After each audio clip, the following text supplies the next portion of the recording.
Hello అండి, welcome to my channel. మీరు మన ఛానల్ని ఫస్ట్ టైం కనుక చూస్తున్నట్టయితే సబ్స్క్రైబ్ చేయండి, ఇంకా లైక్ కూడా చేయండి.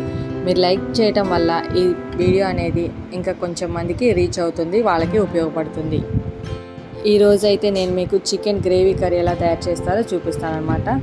ముందు ఒక మిక్సీ జార్లో ఆనియన్స్, టొమాటోస్ తీసుకొని బాగా గ్రైండ్ చేసి పెట్టుకోవాలి. ఆ తర్వాత మళ్ళీ అదే మిక్సీ జార్లో కొబ్బరి, pumpkin seeds, watermelon seeds, sunflower seeds, కాజు అనేది వేసుకొని నేను మెత్తగా పేస్ట్ అయ్యేలాగా గ్రైండ్ చేసుకుంటున్నాను అనమాట. అలా గ్రైండ్ చేసుకొని ఒక పక్కన పెట్టుకోవాలి. తర్వాత ఒక గిన్నెలో ఆయిల్ వేసుకొని ఆయిల్ హీట్ అయిన తర్వాత చెక్క, లవంగ, బిర్యానీ ఆకు వేసుకొని కొంచెం వేడైన తర్వాత ఇందాక మనం అన్నీ పేస్ట్ వేసుకున్నాం కదా, అవన్నీ వేసుకొని పచ్చిమిర్చి కూడా కట్ చేసుకొని వేసుకోవాలన్నమాట. అలా వేసుకున్నది పచ్చివాసన పోయేంత వరకు వేయించుకుంటూ ఉండాలి. అడుగంటుతుంది, జాగ్రత్తగా వేయించుకుంటూ ఉండాలి.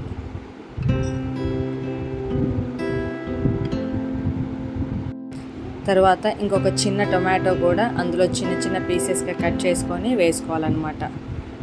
అదంతా మగ్గిపోయేంత వరకు మనం కలుపుకుంటూ ఉండాలి, అడుగంటకుండా.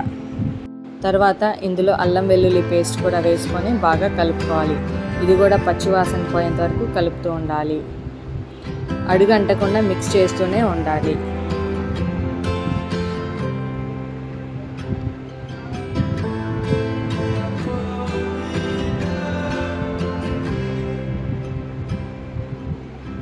అలా కలుపుతూ ఉన్నప్పుడు బయటికి ఆయిల్ వచ్చేంత వరకు కలుపుతూ ఉండాలి.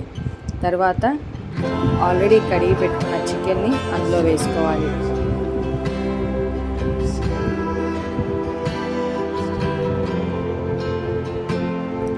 అలా వేసుకున్న తర్వాత ఒకసారి కలుపుకోవాలి.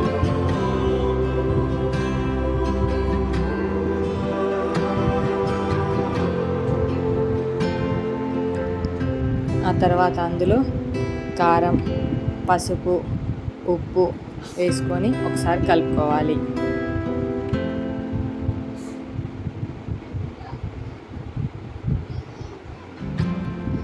ఆ తర్వాత కొంచెం పుదీనా కూడా వేసుకోవాలి. వేసుకొని ఒకసారి బాగా అడుగంటకుండా మొత్తం కలపాలి.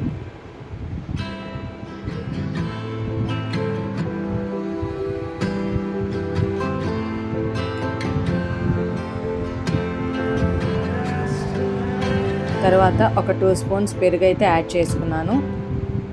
దీనివల్ల మనకి చికెన్ అనేది సాఫ్ట్గా కుక్ అవుతుందన్నమాట.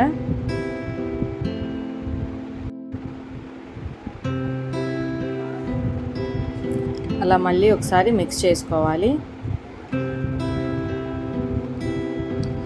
ఆ తర్వాత కొంతసేపు మూత పెట్టుకోండి.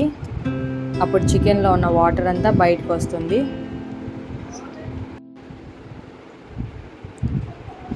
తర్వాత మళ్ళీ ఒకసారి మూత తీసుకొని కలుపుకోవాలి. తర్వాత కొంచెం వాటర్ అనేది యాడ్ చేసుకోవాలి చికెన్లో.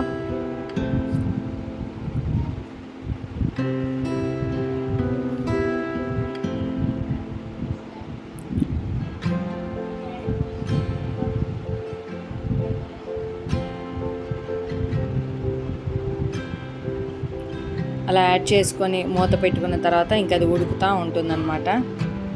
బాగా దగ్గరగా పడేంత వరకు ఉడికించుకుంటూ ఉండాలి. తర్వాత అందులో కొంచెం ధనియాల పొడి, కొత్తిమీర వేసుకొని ఒక 5 మినిట్స్ సిమ్లో పెట్టి ఉడికించుకోవాలి.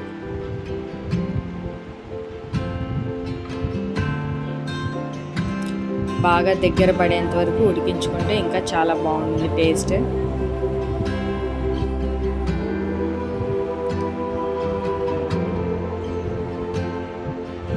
ఇలా బాగా దగ్గర పడేంత వరకు ఉడికించుకుంటూనే ఉండాలి. అలా చిక్కగా అయిపోయిన తర్వాత ఇంకా స్టవ్ ఆఫ్ చేసుకొని ఇంకా సర్వ్ చేసుకోవడమే.